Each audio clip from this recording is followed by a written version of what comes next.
Well, it's now Monday morning, and that's what the brake discs look like today. Everything's looking okay, and today I'm going to make sure the handbrake's adjusted. So, here's a handy feature of the Honda Jazz that maybe a lot of people don't realise, but you don't need to go at the front of the chair to move the chairs forward. Just pull that lever out slightly, push it forward, and there's your chair forward. So, the purpose here is to get two Phillips screws out, one there and one there.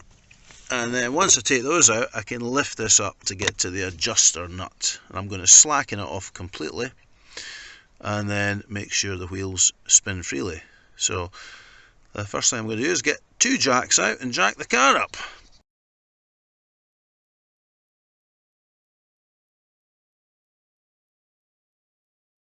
Well, that's the wheels jacked up. I'm not bothering with any stands or anything today because the wheels are on. So, two jacks in. The car is in gear. I'm going to release the handbrake because obviously it's not doing anything anyway. With the wheels being up in the air, let's see how freely the wheel turns. So, there's no resistance on that.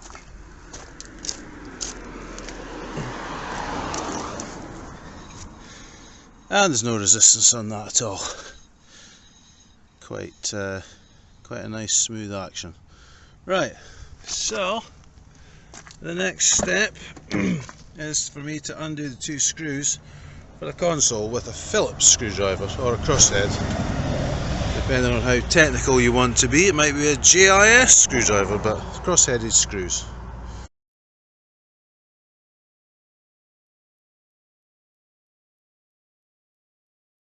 So I'll do this again.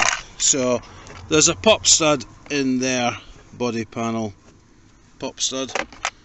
I've taken the two screws out, 1, 2, lift it up, and there's the adjusting bolt.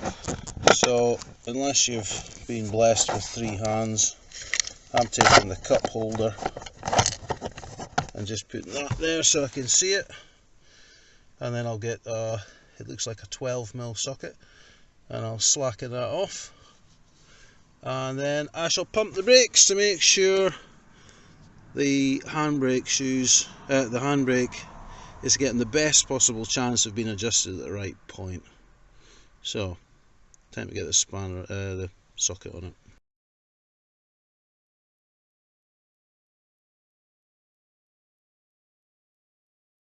Well, that's me got the 12mm deep dish socket, and I'm just gonna would be an idea if you had a flexible connector so it can wiggle. So anyway, I'll keep taking that off. Once it's slackened off, I'll pump the brakes.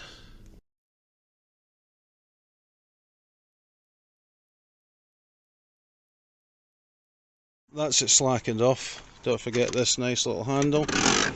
Move the seat all the way back. Gonna get in here.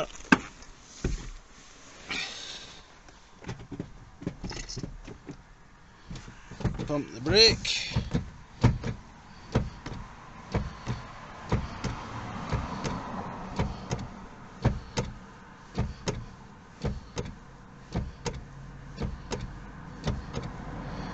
So hopefully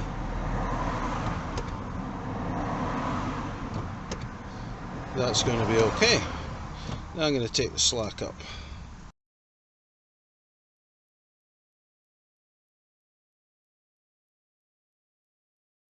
Right, we've got the socket. Get it back on and tighten that up. I've moved the cup holder further up to hold this up out the way. The last time I did this, I just actually removed the cup holder completely. Sorry, not the cup holder, the centre console. So I'll just tighten this up. Once it's taken the slack out, I'll check and see. That feels like the slack's taken out now. I'll see if the wheels still spin with the handbrake off. So there's maybe a slight bit of resistance there. There's definite resistance on that, so I need to slacken that off. I'll do one turn first of all.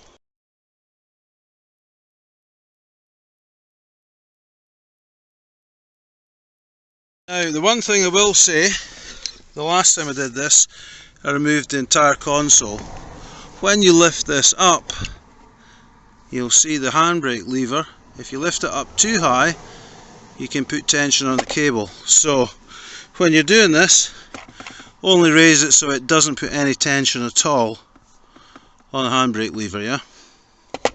So I'm going to fiddle a bit again, see if I can get the right setting, but it's completely free and clear, no drag at all at the moment.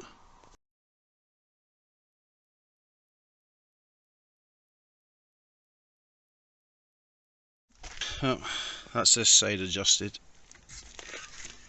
There is a very slight drag there. It's not completely free. Come round to this side, and that's completely free. So I don't know if it's something to do with the difference in the calipers, despite being presumably the same spec. Something to do with the cable tension on the driver's side, maybe that affects it. But let's see how many clicks to get up. So 1, 2, 3, 4, 5 feels quite tight actually. Let's see what it's like at 5. Right, that did actually move slightly there. Then it sort of locked in place. And that one is still able to move.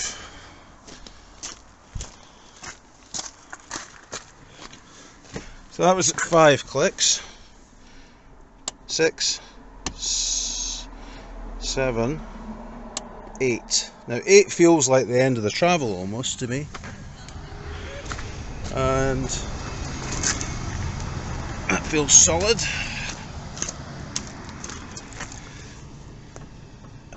And I can move that very slightly.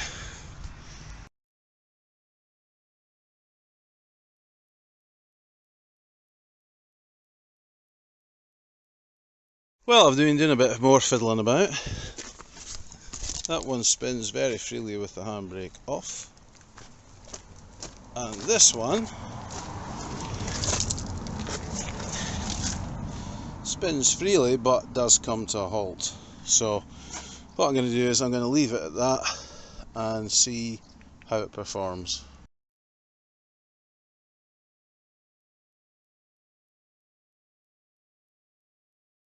So back inside the car, 1, 2, 3, 4, 5 feels tight, 6, 7. 7 is actually really tight, so I'm assuming that'll be good to go. So I'll give it a little whiz round the roads and one of the back roads where there's a decent sized hill, and see how it performs. And then if need be, we'll readjust it.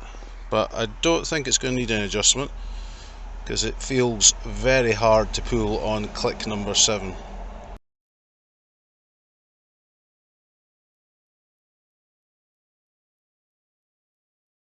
Well, this is a 1 in 5 hill, so it's pretty steep.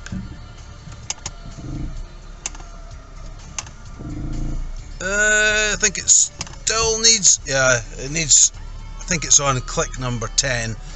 It definitely needs nipped up, but it's okay. But that's going back the way, so let's go forward. And I'll see what it's like coming back down the hill.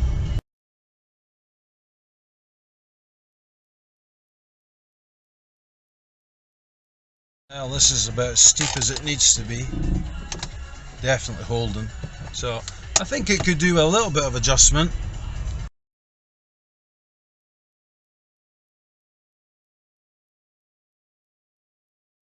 1 in 5 or 15% hill, and it's holding it. I'm shunting it with my fat arse and no sign of any movement. I'll let it off, come to a halt, apply the handbrake. Yeah, it squats down, so yeah, I think that's okay. I think I can still tweak it very, very slightly though, and it'll be even better. But yeah, that's a job done successfully, I believe.